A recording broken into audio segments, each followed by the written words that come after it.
If you're already part of the friendship circle, please be sure to turn on your notification bell so you can always know when I post a new upload. Now let's get straight into this video. Today we are talking about Diana Dors, and you guys are going to be very shocked by all of the things that we discover. From her adult explicit parties where she hosts group situations, if you catch my drift. You guys know how YouTube is, so I'm gonna filter and censor a lot of the words but read in between the lines. From her husband pimping her out and just her recording other celebrities who came to her parties and being so bold and honest about her ventures and interviews and just taking in a lot. We're going to talk about this and more, and how Hollywood, basically this was the norm in the 50s, 60s, 70s, all the way down to the 2020s. This is still going on, though many people do talk about it, still some do try to hide it and make it not seem like that's the case. And without getting too far into all of my little conspiracies, I do believe this does answer a lot of questions why so many movies are so filtered in with a lot of these imagery, songs, etc., because it's their norm and they just want the regular world, us citizens, to join in into their festivities as well. So they're just sprinkling them in there. Oh, definitely sarcasm. But who was Diana Dors? She was England's Marilyn Monroe, although no one can compare with Marilyn in my book. I'm very biased, but she had a voluptuous body and natural glamour that swept her from the suburbs of Swindon to the Hollywood hills. Diana was really gorgeous, really gorgeous. But Miss Diana Dors' acting career was eclipsed by her turbulent private life and blonde bombshell image, as we stated, describing herself as the only SEX symbol Britain has produced since Lady Godiva. She gained greater fame for her multiple husbands, multiple affairs, and hosting, substance-fueled orgies. We're just gonna call them orgies or hoagies. Let's say hoagies, okay? Like the sun. At the height of her notoriety, she scandalized 1950s Britain with tales of her exploits, adult parties, and infidelity. Even the Archbishop of Canterbury, Geoffrey Fisher, branded her as a wayward hussy. I haven't heard the word hussy in so long. All of which hardly made her birthdays of Swindon proud of her, so they were not proud of her for the longest. A bombshell blonde from across the pond, this British star was unmatched in notoriety during the 1950s and early 1960s. So aside from all the scandals, she was most known for her gorgeous good looks, as you guys can see on screen, and her charisma. She has a very lovely singing voice as well. Most people don't know that. Diana Dors always left audiences captivated with her acting chops on screen, as well as with her equally popular love life off screen, rising to stardom during the peak of the makeup color palette explosion. Let's talk about her makeup real quick. I'm into all that stuff. So Diana Dors' classic look was a result of the end of World War II and a new obsession with lip and eyeshade play. As tons of different makeup hues began to be offered, they only added to the natural beauty of popular cinematic goddesses. There were many different kinds of looks during this classic period, but the Diana Dors look was all about the glam, similar to the highly covetable look for Marilyn Monroe. Dors rocked thicker eyebrows that thinned out towards the ends. Full coverage foundation was followed up with pale pressed powder, slightly winged eyeliner, and bold lip color, paired with brushed out pin curls. I love the pin curl hair that created dramatic volume. It's no wonder Diana turned so many heads. And turn on your notification bells and make sure to subscribe, because this week we're going back in time and doing the pinup era for fashion and history. And you guys already know how I love the pinup era, so we're really gonna be getting into some things. Don't miss that video. So let's talk about her early life. So her real name was Diana Mary Fluck, like the F word but with an L. She was born in Swindon, as we said, Wiltshire, on October 23rd, 1931. So she is a Scorpio. I can definitely see where all the adult parties came from. She was born at the Haven Nursing Home in Kent Road, Swindon. Her mother, Winfred Maud Mary, was married to Albert Edward Sidney Fluck, a railway clerk. Mary had been having an affair with another man, and when she announced she was pregnant with Diana, she admitted she had no idea if another man or her husband was the father, and never really got a clear answer on who So Diana was educated at a small private school, Selwood House. She enjoyed the cinema. Her heroines from the age of 8 onwards were Hollywood actresses Veronica Lake, which we did a breakdown for, and you guys should watch that, and I'm going to make sure to put it in the end cards. And we talk about all the lies Veronica Lake did, but I love Veronica Lake. She inspired a lot of girls, including Aaliyah. We love Veronica Lake. She definitely had a difficult time, but she also had to learn her way into Hollywood a lot. Diana Doyle was also inspired by Lana Turner and Jean Harlow. Jean Harlow is on my list. Comment below if you would like a video breakdown on her as well. Towards the end of the war, Dors entered a beauty contest to find a pinup girl for Soldier magazine. She came in 3rd place. This led to work as a model in art classes, and she began to appear in such local theater productions as A Weekend in Paris and Death Takes a Holiday. And she was offered a place to study at London Academy of Music and Dramatic Art, becoming the college's youngest student starting in January 1946. She acted in public theater pieces for the London Academy, one of which was seen by casting director Eric Lepine Smith. He suggested Dors for what became the actor's screen debut in the noir film The Shop at Sly Corner. During the signing of contracts in agreement with her father, she changed her contractual surname to Dors, the maiden name of her maternal grandmother. This was at the suggestion of her mother, Mary. Dors later commented on her name, saying, "They asked me to change my name. I suppose they were afraid that if my real name, Diana Fluck, was in lights, and one of the lights blew out and the L word was gone, it'd be Diana." You get the point. Dors, she definitely had a sense of humor. But Diana landed the female lead supporting Ronald Shiner in Worm's Eye View, a comedy which was one of the most popular movies of 1951 in Britain. Her fee was €250. She had a leading role, and that was a lot at that time, okay? Don't look at it like, what, that's it? That was a lot at that time. She had a leading role in a TV movie for the BBC, Face to Face, then appeared in 2 plays, Miranda at Stratford and Born Yesterday at Henley.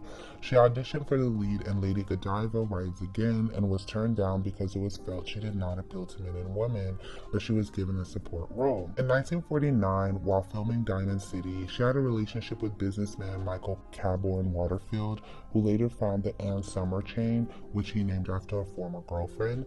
During the short relationship, Dors became pregnant, but Caborn Waterfield paid for a backstreet, termination of the pregnancy, let's just say that, which took place on a kitchen table in Battersea. The relationship continued for a time, but with her boyfriend in jail and having just undergone her first termination of her child, Diana met Dennis Hamilton Gittins, the a-hole we're going to talk about, in May 1951 while filming Lady Godiva Rides Again for Rank. The couple did get married 5 weeks later at Caxton Hall on Monday, July 3rd, 1951. So during her relationship with Hamilton and until a few months before her death, Diana regularly held adult parties. Let's talk about the adult parties at Hollywood, okay?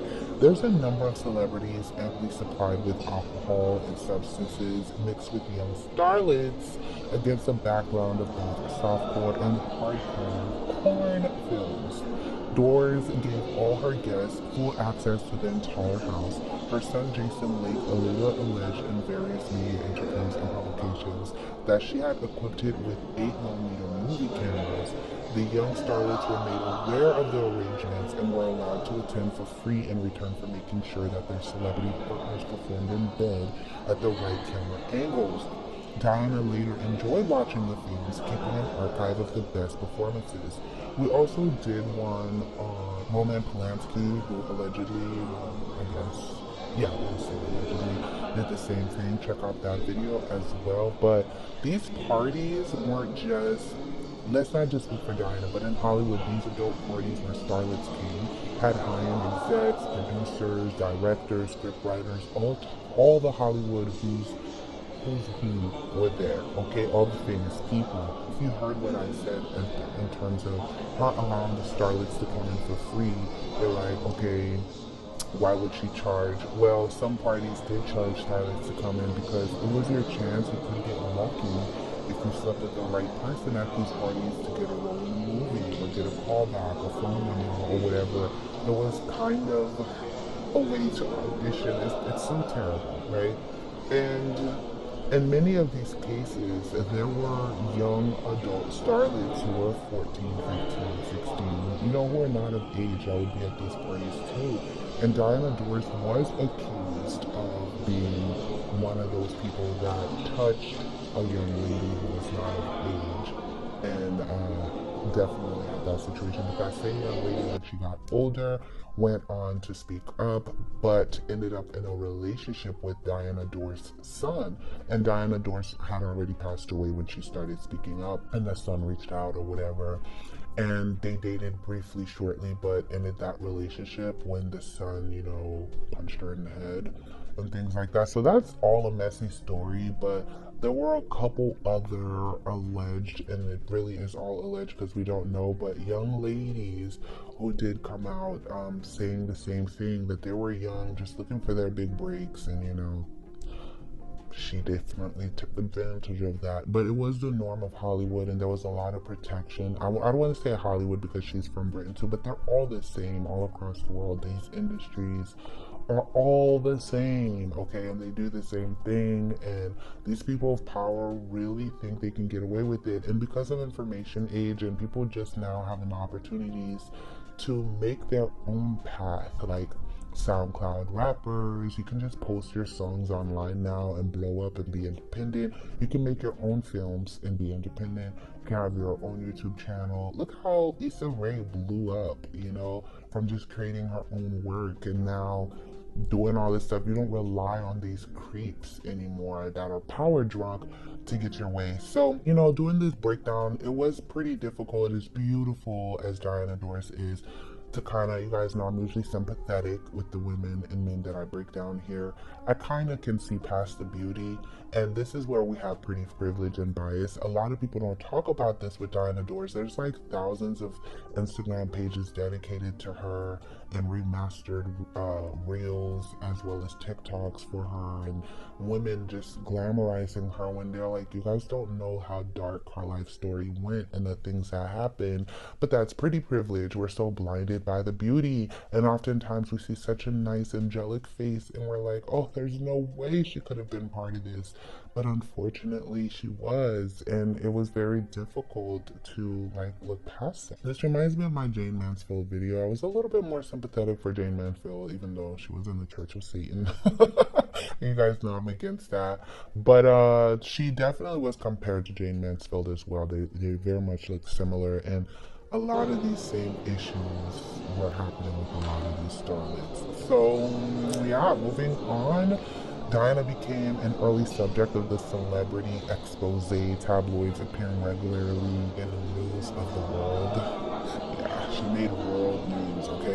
In large part, she got this notoriety upon herself in desperate need of cash after her separation from Hamilton in 1958. She gave an interview in which she described their lives in adult group parties in full, frank detail. Like, she did not hold back, like I said. She was bold. She wasn't being secretive. The interview was serialized in a tabloid for 12 weeks, followed by an extended 6-week series of sensational stories, creating negative publicity. Subsequently, the Archbishop of Canterbury, Geoffrey Fisher, denounced Diana as a wayward hussy, like we already said. Television, news, and film companies with more general interest, particularly because of her popularity, and partly because of who was attending the parties, were unwilling to repeat the stories until well after Dors' death. Her former lover and party guest, Bob Monkhouse, later commented in an interview after Dors' death, and he said, and I kid you not, you can't make this stuff up, the awkward part about a hoagie, I can't with you too, is that afterwards you're not too sure who to thank. You don't know where your thing has been, in other words. You don't know who actually made you climax. So who do you say thank you to? Blow a kiss to the room, I guess, and thank all 200-300 of the people that you just, you know. So Diana often played characters suffering from unrequited love. And I must say this. Towards the end of her life, she did die from ovarian cancer. And I noticed that a lot of women that have been breakdowns for, even our beloved Evita, okay, from Argentina, and many more that were accused of, you know, being passed around, being in hoagies and all of this stuff, they all seem to die from ovarian cancer. And I want you guys to know that HPV is one of those that most women don't pay too much mind of or get tested for. But over time, towards the end, you can develop ovarian cancer from it, okay, and cervical cancer, etc. And a lot of these women, a lot of those cancers that have to do with your uterus, and not in all cases, I'm just saying in most, does come from having multiple, partners and recklessness and things like that. So when we do speak against corn and that type of lifestyle, it's not because of just spirituality and all this stuff. There's real consequences that come from it, and we'll see. I have a couple women lined up that had similar life, and it just constantly seemed like they all ended up struggling with ovarian cancer or cervical cancer. And I'm just like, I see the correlation here, okay? But Doris played characters suffering from unrequited love, and by the mid-1950s, she was known as the English Marilyn Monroe, as we said. Hamilton, her first husband, he made sure that she had the lifestyle attachments of a SEX symbol, agreeing to a lease deal with Rolls-Royce, my favorite car company, such that a headline could be created in the tabloids that at the age of 20, she was the youngest registered keeper of a Rolls-Royce in the UK. Hamilton went to great lengths to advance Diana's career in his income and influence. He grew from it too. After her death, friends and biographers said that Hamilton would lend Doris as a sensual favor to hiring producers and leading actors, much as the casting couch practices of Hollywood. So he passed her around and pimped her for roles and money and position of power. So someone was interested in her, his wife, he definitely had no issue. Hey, you could use her. He sounds like a stand-up guy, doesn't he? Just like your dream guy. Oh my goodness, so high value. So Diana later said Hamilton, that was sarcasm for those who don't understand sarcasm. So Diana later said Hamilton promoted me strictly as an SEX symbol, never as an actress. But it served its purpose, and at the time it was fun. So she enjoyed it. She didn't have an issue with it, This goes to also break down the myth that all these women tend to have issue with it, when that's not the truth. A lot of women do like this lifestyle, guys. Don't think they're all just grew up in a messed up home and was touched when they were young and this. Nope, that's not always the case. There are women that genuinely do like this and get into these industries and are okay with certain things because they really don't mind it. So that's why I said we not gonna judge. A lot of women really do like it, and you can't just put this I hate the word monolith since it's so overused, but not all women are monolith, clearly. A lot of women do like what they like, and that's that. And a lot of things we restrain ourselves because of societal norms and religious things. There's a lot of things, if I wasn't Christian and culturally was acceptable and things like that, that I don't do now, that I would do if there was no restrictions, So let's not judge. We don't know what we would do if we had no restrictions. And some people really are born not into any kind of spiritual life or cultural restrictions, so they're free to express all of they have no inhibitions, if you catch my drift. Comment below the things you would do if there was no restrictions. And if you feel like it's too taboo, then don't. But I'm curious to see what you guys would do if you could get away with it. In 1954, Hamilton had the idea of exploiting the newly printed technology of 3D. He engaged photographer Horace Roy to take a number of bare and semi-bare photographs of Diana, which Hamilton subsequently had published in two forms. The semi-bare pictures were issued as a set called Diana Dors 3D. So she did it first before Madonna, okay? The X book, she did it first because Madonna did one where she was bare also. And the book was titled Diana Dors 3D, the ultimate British X symbol, which was sold together with a pair of 3D glasses. How cool. That's actually a good idea in that industry. Not putting ideas into anybody's head, but for that era, that was pretty innovative, okay? The full bare test shot photographs became part of Roy's booklet, London Models. Police pressed charges alleging the books were obscene, but a court ruled that they were not. Does anyone else think she looks a lot like Anna Nicole Smith also? Diana's performances attracted interest in Hollywood, And in February 1956, she guest starred on a TV special Bob Hope made in England. I don't think most of you guys know Bob Hope like down as well. Still making headlines in the news of the world and other print media in the late 1970s thanks to her adult parties in her later years, Diana's status began to revive, and in 1979, while touring Australia, she said, "I used to think it was a lot of homie, that life begins at 40, but I know what I can put up with. I've mellowed, I'm a homie person, although I don't expect people to believe it." She had affairs with the likes of film star Rod Steiger and later married comedian Dickie Dawson. They had 2 sons, Gary and Mark. Before she went bankrupt and divorced him, Diana married her final hubby, alcoholic actor Alan Lake, in 1968, father to another son, Jason. Having turned her life story into a cash flow through interviews and leaked tabloid stories, like many celebrities in their later careers, they still do that today. Like as they get older, they start to snitch on themselves. It's kind of like selling your soul again, because secrets that you should have kept to yourself, now you're revealing just to make some money. Sometimes they embellish. They do lie about a couple things. Like I said, check out my Veronica Lake video, guys. So Diana Dors turned to the autobiography to generate retirement cash. In 1960, she wrote and published Swinging Doors, and between 1978 and 1984, she published 4 autobiographical books under her own name for adults only, and they were titled For Adults Only, Behind Closed Doors, Doors by Diana, and A to Z of Men. So she was proud of herself, like I said, a true Scorpio. Having gone through her first round of cancer treatment by the early 1980s, Dora's hourglass figure had become plumper, and she addressed the issue through co-writing a diet book and creating a diet and exercise video cassette. This resulted in her working for TVAM, ITV's breakfast station, in the summer of 1983, and a regular slot focusing on diet and nutrition. As the cancer treatment took its toll again, though her appearance became less frequent, she sued the show for withholding her fan mail. Her last public appearance was in cabaret at Harpoon Louis Earl's Court, West London, on April 15, 1984, where she looked considerably frail but stood throughout her whole set.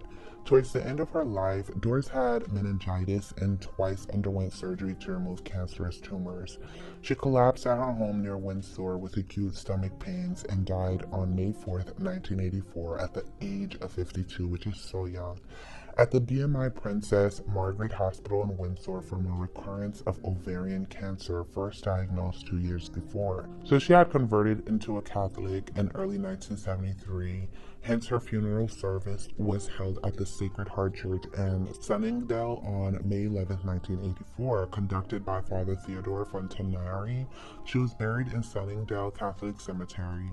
After her death, Alan Lake, her third and final husband, burned all of Dora's remaining clothes and fell into a depression.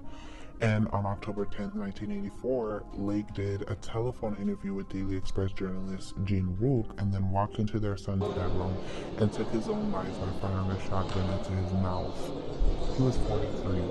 This was 5 months after her death from cancer and 16 years to the day since they had first met.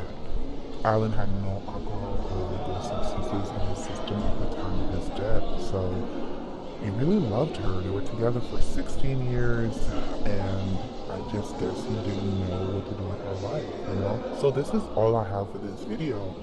How shocked are you? How do you feel about Diana Doris now? And what do you think about pretty privilege? Do we ignore a lot of these things with our favorite starlets because they're so beautiful? Like, no, we don't want to see them in this light.